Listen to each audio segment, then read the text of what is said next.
disciplina sobre o Conselho de Direitos Humanos da ONU.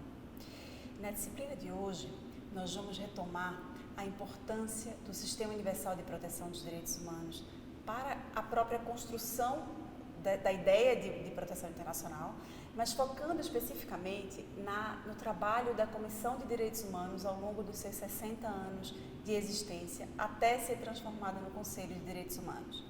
Eu senti a necessidade de fazer esse retrocesso, de olhar para trás, porque para compreender o que é hoje o Conselho de Direitos Humanos, quais são os desafios que encontramos no Conselho, é preciso olhar de onde veio o Conselho, o que foi que aconteceu em todo esse período anterior que levou o Conselho a ser o que hoje ele é e a ter esse tipo de mecanismo, como é o caso, que a gente vai explicar mais adiante, dos procedimentos especiais e da revisão periódica universal.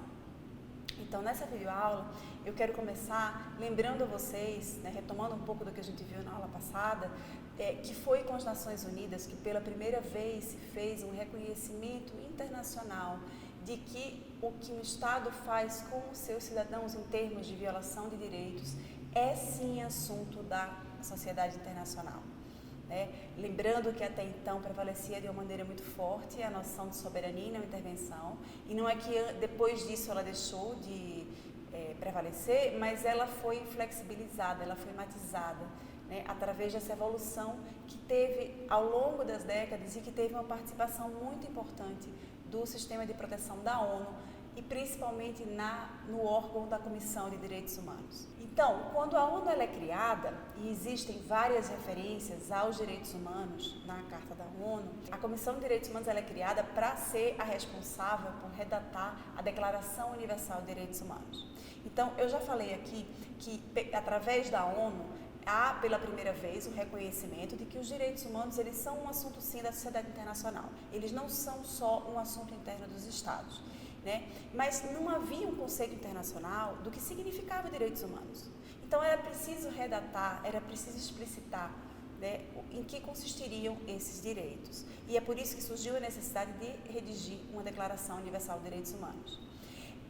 A ONU foi criada em 1945 e em 1946 foi criada a Comissão de Direitos Humanos com caráter de órgão técnico e de assessoria para realizar proposições, estudos, pareceres, e também dar esse apoio para redatar os instrumentos internacionais, o primeiro deles a Declaração Universal de Direitos Humanos. Quando a Comissão de Direitos Humanos era criada em 1946, ela é criada na qualidade de um órgão subsidiário de um dos órgãos principais da ONU. Então, as Nações Unidas, na sua Carta Fundacional, elas prevêem 6 órgãos principais. Desses órgãos principais, apenas 5 estão em funcionamento hoje, que são o Secretariado, a Assembleia Geral, a Corte Internacional de Justiça, o Conselho Econômico e Social e o Conselho de Segurança.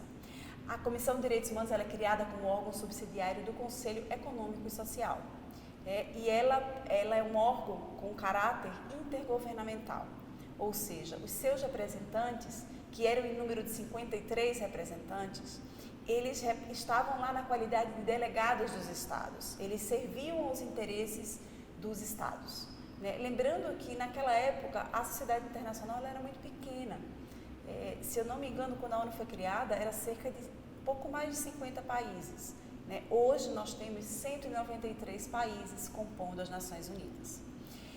Mas então surge aquele órgão que era a Comissão de Direitos Humanos como um órgão de assessoria que, evidentemente, ao conter entre seus membros delegados de países, inevitavelmente passou a ser um órgão com caráter político.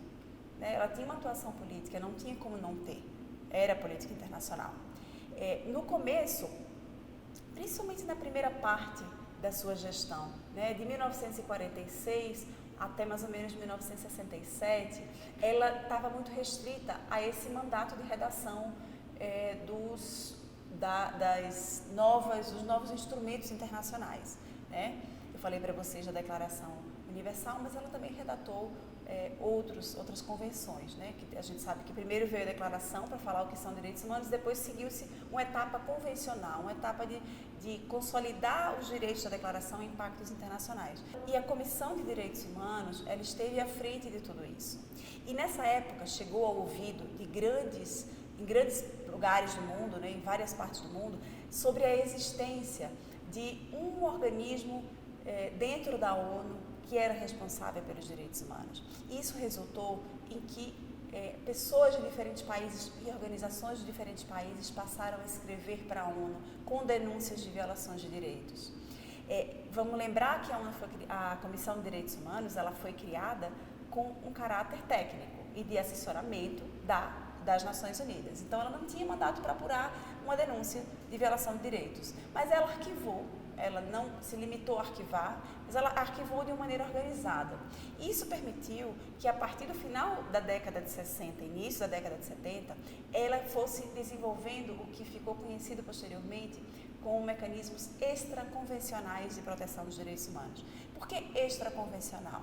Porque eles não estavam ligados a uma convenção internacional, a um tratado no qual o Estado assume um compromisso de cumprir, né, se responsabiliza pela defesa de um determinado direito. Os mecanismos extraconvencionais, eles vão surgindo da prática e eles têm umas características próprias e a maneira de chegar a estados que ou não quiseram se comprometer com a defesa desses direitos, né, ou porque ainda não existia um tratado sobre a matéria, ou porque o tratado ainda não estava em vigor. Então, tudo isso foi sendo gestado no seio da Comissão de Direitos Humanos. A Comissão de Direitos Humanos, ela tinha sua sede no Palácio das Nações, em Genebra, na Suíça. Né? E ela se reunia uma vez por ano, por um período de sessões de 6 semanas. Então, se a gente pensar que a comissão surgiu em 1946, isso fazia sentido, né? Porque imagina aqueles países se reunirem uma vez por ano para tratar de proteção dos direitos humanos, como é que eles iam fazer para se reunir várias vezes por ano? Era muito custo, era outra época. Então, ela realmente concentrava tudo num período de sessões que tinha duração de 6 semanas.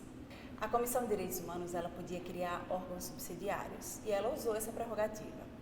Dentre os órgãos subsidiários que foram criados pela Comissão, eu quero chamar a atenção para a Subcomissão para a Promoção e Proteção dos Direitos Humanos, que foi um órgão auxiliar da Comissão de Direitos Humanos, composto por 26 especialistas independentes, ou seja, eles atuavam em nome próprio, diferentemente do que acontecia com a Comissão de Direitos Humanos, cujos membros representavam os interesses dos países que a compunham. Essa subcomissão ela era meio que o órgão técnico imparcial, que trazia estudos imparciais, de qualidade, para subsidiar o trabalho realizado pela Comissão de Direitos Humanos. Então, nós vimos, né, que ao longo, a comissão ela continuou atuando por 60 anos, né, realizando toda essa labor de redação de instrumentos internacionais.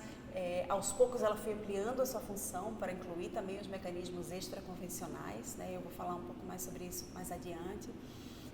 E ela chega, mais ou menos no final da década de 90, com um trabalho de grande reconhecimento.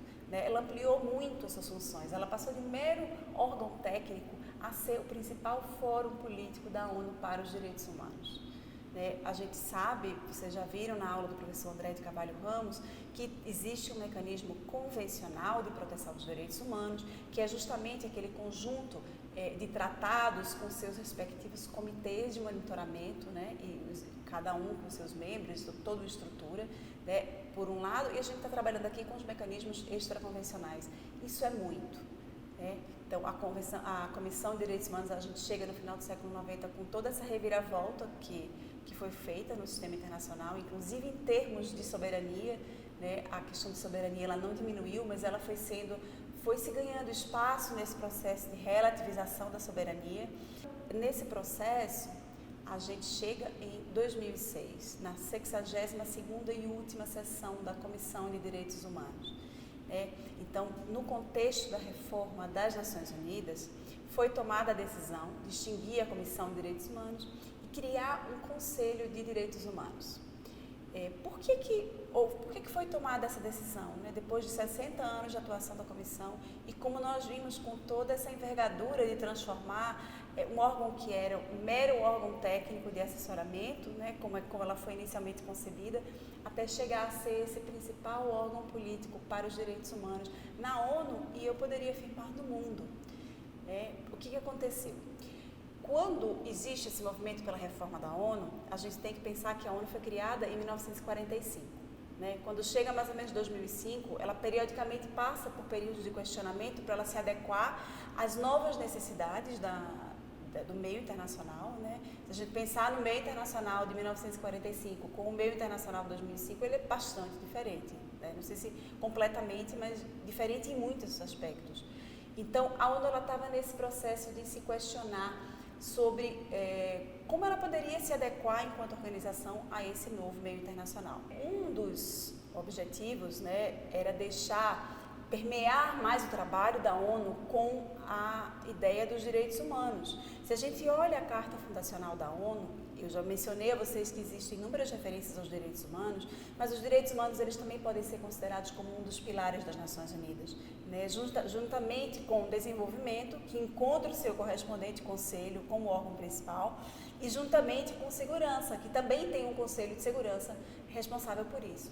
E direitos humanos ele estava lá como aquele órgão subsidiário do Conselho Econômico e Social. Então, se queria dar uma maior transversalidade dos direitos humanos na atuação da organização. Um outro objetivo também era dar respostas mais ágeis, porque o mundo mudou, né? Essa ideia de que apenas um período de sessões ordinárias por ano é delicado, né? Você termina o período de sessões, acontece uma grande violação de direitos, como é que você faz? Enfim, dá uma atualizada. E com relação à atuação da Comissão de Direitos Humanos, uma das críticas mais fortes que se fazia era com relação a excesso de interferência política na tomada de decisão.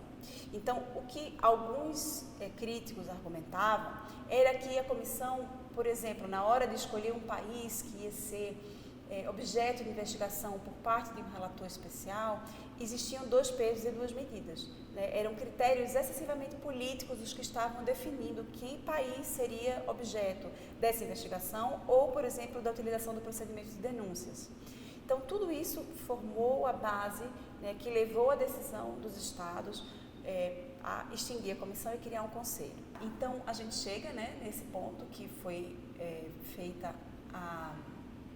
foi decidida a extinção da Comissão de Direitos Humanos e criação de um conselho, com um grande desafio de receber o legado da Comissão de Direitos Humanos, que não foi um legado pequeno, né, é um legado de um imenso reconhecimento e um impacto não apenas em outros instrumentos internacionais e em outros sistemas de proteção dos direitos humanos, mas também no ordenamento interno de muitos países.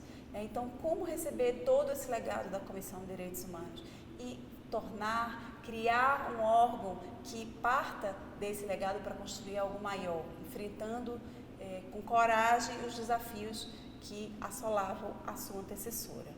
O Conselho ele chega com esse desafio, trazendo uma grande novidade que é a revisão periódica universal, tá? Que é a ideia de que todos os países membros da ONU tenham uma oportunidade para ter a sua situação de direitos humanos avaliada. Nós vamos voltar posteriormente à revisão periódica universal. Por favor, acompanhem, eu apresento mais detalhes de tudo isso sobre o qual a gente conversou no material complementar e eu vejo vocês na aula 3.